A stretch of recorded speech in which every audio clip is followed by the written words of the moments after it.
नहीं पूछेगा कि सत्ता कितनी जुल्मी थी। इतिहास यही नहीं पूछेगा कि सत्ता कितनी जुल्मी थी, इतिहास ये भी पूछेगा कि तब जनता क्यों तमाशी थी। क्या बात है। साथी के दर्शकों, मुंबई के बारे में आप बहुत कुछ जानते होंगे। हम आपको एक ऐसी जानकारी दे रहे हैं जिसे बहुत कम लोग ही जानते हैं। क्या आप जानते हैं मुंबई में लेनिनग्राद चौक कहाँ है? जी हाँ, और इसका क्या इतिहास है? तो आइए जानते हैं कि लेनिनग्राद चौक मुंबई में कहाँ है। भारत में मुंबई को लोग माया नगरी के नाम से भी जानते हैं।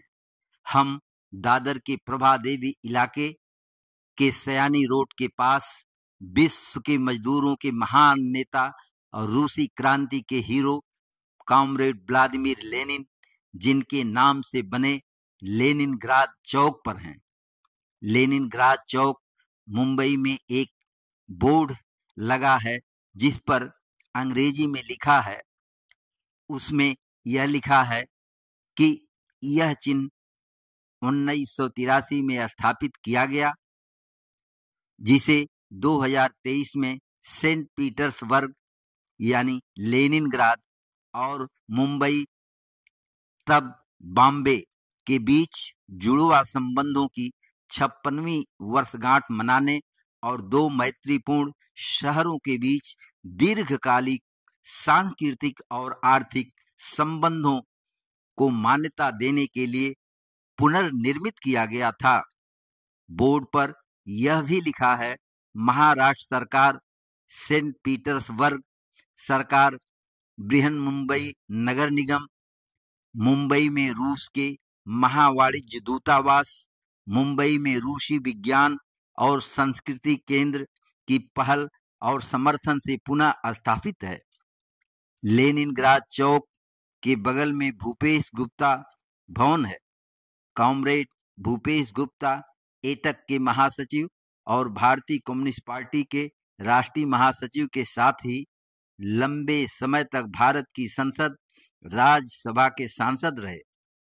भूपेश गुप्ता भवन में लोक वाङ्मय गृह मुंबई है, यानी पीपुल्स पब्लिकेशन हाउस पीपीएच, जिसे मराठी में लोक वाङ्मय के नाम से जाना जाता है। यह भवन 1973 में बना। लगभग 60 बरस पहले बना यह 3 मंजिला बड़ा भवन आज भी नया जैसा ही दिखाई देता है। ग्राउंड फ्लोर पर प्रवेश द्वार के राइट साइड में एक छपाई की पुरानी मशीन लोगों को देखने के लिए सुरक्षित तरीके से रखी गई है। हमारे साथ all India defence employees union AIDEF Mumbai के ऑर्गेनाइजर कॉमरेड अशोक कुट्टी जी हैं, जो केरला के निवासी होते हुए भी अच्छी हिंदी बोल पढ़ और लिख लेते हैं। उन्होंने बताया कि जब कम्युनिस्ट पार्टी के प्रकाशन पर प्रतिबंध था, तब इस प्रेस को भूमिगत रखकर छपाई होती थी। अब आधुनिक और डिजिटल प्रेस का समय है। यह मशीन कम्युनिस्ट आंदोलन के गुजरे समय के इतिहास की यादों को ताजा करती है। बगल के हाल में लोक वाङ्मय प्रकाशन की प्रकाशित पुस्तकों की सुसज्जित स्टॉल है, जिसमें मराठी भाषा में महत्वपूर्ण पुस्तकें सुसज्जित तरीके से रखी गई हैं। फर्स्ट फ्लोर पर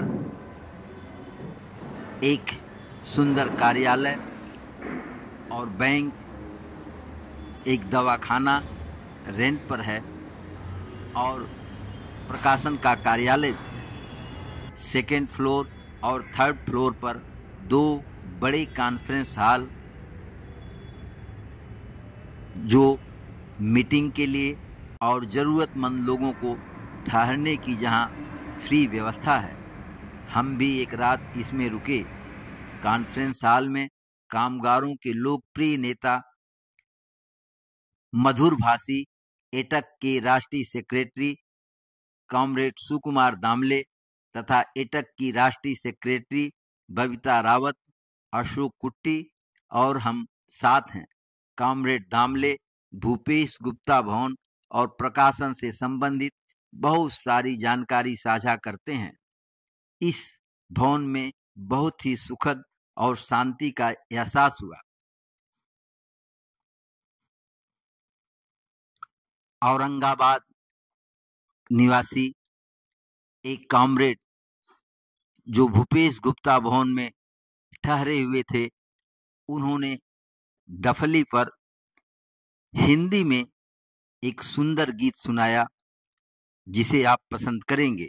इतिहास यही नहीं पूछेगा कि कितने कत्लेआम हुए, इतिहास यही नहीं पूछेगा कि कितने कत्लेआम हुए, इतिहास ये भी पूछेगा कि तब जुबा क्यों खामोश थी, जुबा क्यों खामोश थी। जागो जागो मेरे देश भाई,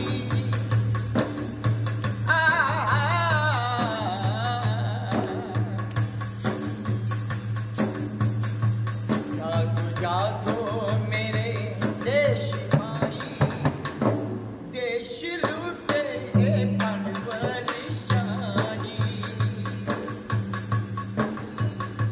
जागो जागो मेरे देश भाई, देश लूटे ये बनवलिशाही। धर्म के ठेकेदार धनिकों से, धर्म के ठेकेदार धनिकों से अब तो लड़नी है की लड़ाई। ठेकेदार धनिकों से अब तो लड़नी है सीधी लड़ाई। तूने खुद का देखा जुल्म को ना रोका, आजादी देश की खा गई है धोखा। तूने खुद का देखा जुल्म को ना रोका, आजादी देश की खा गई है धोखा। शांति समता, शांति समता समानता की सीख, शांति समता समानता की सीख। संविधान पे उंगली उठाई, जुल्म के ठेकेदार धनिकों से अब तो लड़नी है, अब तो लड़नी है, अब तो लड़नी है सीधी लड़ाई। जय भीम, लाल सलाम।